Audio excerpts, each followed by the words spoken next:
I want to tell the people of Kenya that I don't feel safe. And for the first time, let me say that on 30th of August in Kisumu, undercover security agents entered my room in Kisumu and bagged it. And one of them tried to poison my food. But we detected it and we were able to escape the scheme. I was supposed to be killed through poisoning. On 3rd of September, in Nyeri, another team from the National Intelligence Service came to Nyeri and tried to poison food that was meant for me and Kikuyu Council of Elders. I did report this matter to the National Intelligence Service, and the officers who were assigned to my office, I asked them to leave because I felt I was not safe. After the 2 attempts to assassinate me through food poisoning failed, it is when this impeachment motion was hatched. When my security was withdrawn here, officers from the National Intelligence Service have been hovering in every room, in every compound here, to an extent that I had to call my wife and my children to come and stay in my room, just in case they get entry to my room or compromise the people who are treating me. So Rigathi Gachagua and his family feel very exposed because these people have tried to kill us before. They have now tried to get us out of office. So I asked President William Ruto, my brother, I helped you to be president. Leave me alone. Leave my children alone.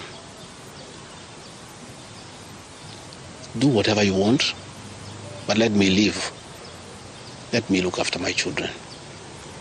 You can do whatever you want with the country, but allow me to live. By being so cruel and vicious against us, we are simple people. We are a very small family. Let us be. Do whatever you want, but please, Mr. President, I beg you, don't kill us. Don't kill my children. You have caused me enough pain for the last 1 year. Please, leave me alone. Let me be. God will take care of me.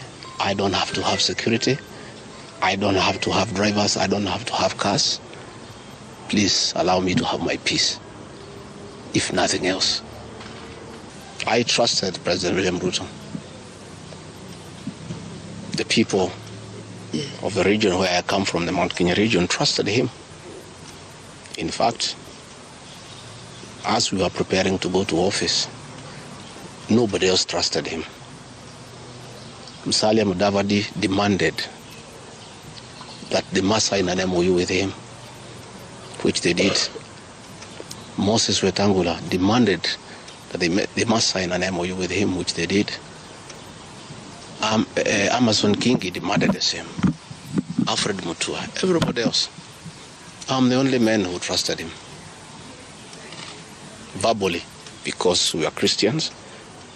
We used to go to church together. And as a Christian, I believed a fellow Christian that he would never betray me or my people. For the last 1 year, it's been very difficult for me.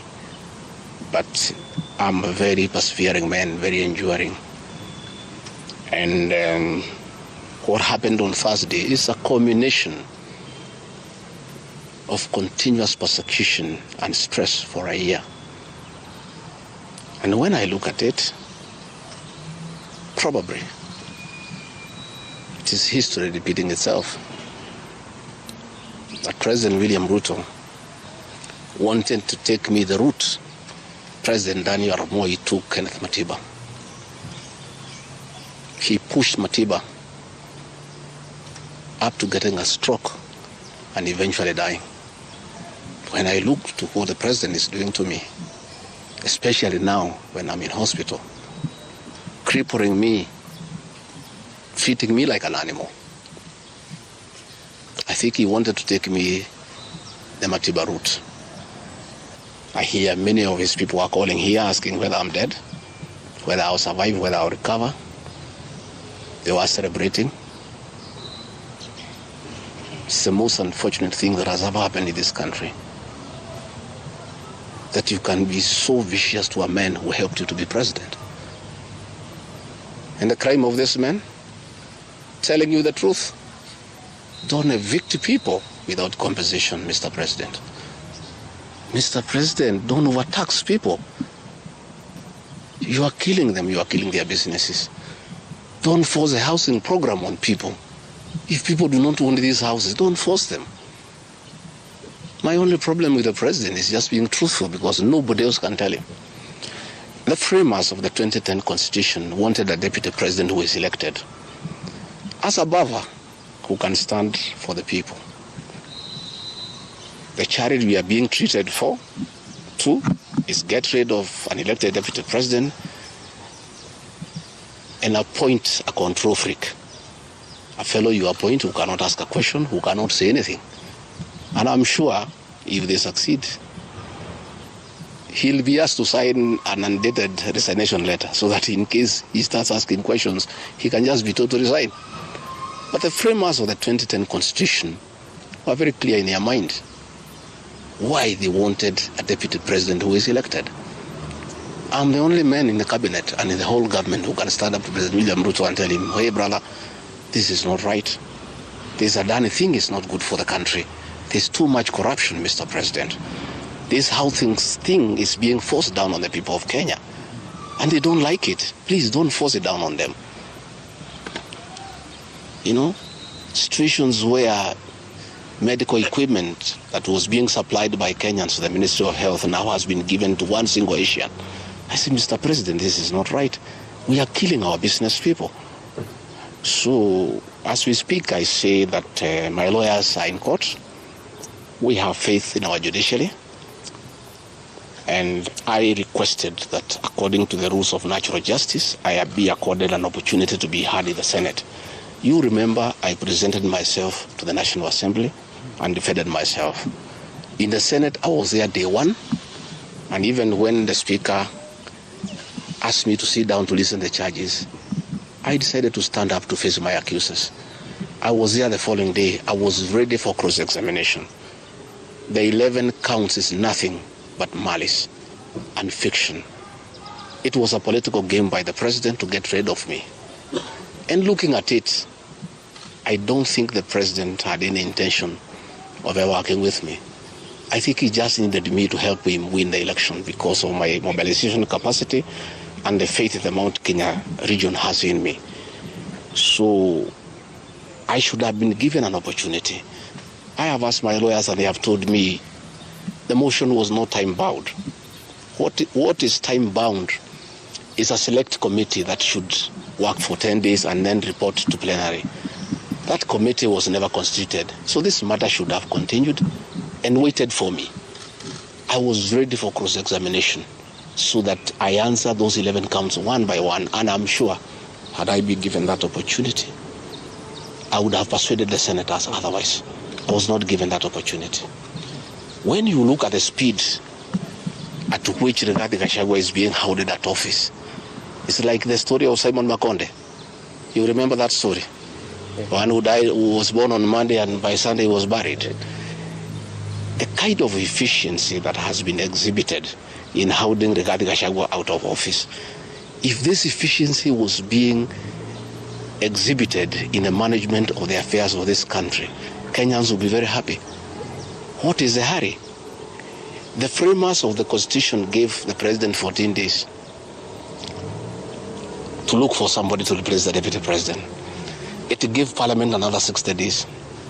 That's a total of 74 days. Why is a job that was prescribed by the framers of the Constitution to be done within 74 days is being done in half a day? You must ask yourself that question. I think it's being hurried to circumvent justice to avoid the courts of law from interrogating this matter and making a decision. The courts told us they don't want to interfere with the process, to let the parliamentary process get finished and then go to them. We have gone to them now. It's over. The courts will interrogate the process and make a and make a determination. But I ask, let the president obey court orders. Through a court order, Rigathi Gachagua is deputy president. Why doesn't he have cars? Why doesn't he have security? Why has his office been made dysfunctional? I think it's very important. But finally, I don't understand this level of viciousness to a man who have been your deputy, who helped you to become president, irrespective of whatever he has done. At his lowest moment in life, when he's literally struggling to stay alive, you unleash such viciousness against him. I bear no grudge against anybody, but this had not seen that in President William Ruto. The man I'm seeing is not the one that I thought that I knew. I know there was concerted effort that I should not go to Kwale for the celebration. Wilson Airport were told that I should not go through Wilson Airport. All owners of helicopters were told that I should not be allowed to use any of them to go to Kwale. I don't understand. But as I say, I want the people of Kenya to know that as I go home today, I have no security. And it's good that they know.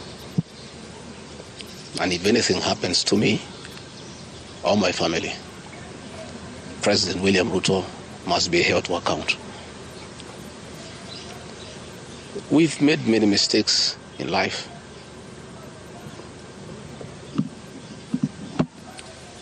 And we keep on learning. And remember, I was there for you when you needed a man to be there for you. Let the courts of law uphold and protect our Constitution. I ask the Chief Justice, Martha Koome, to live true to the fidelity of our Constitution, to make sure that this is a country of the rule of law, to allow the court process to take place and ensure that this process is not nugatory. There are orders asking that Rigathi Gachagua remain in office until this matter is heard and determined. Let it be.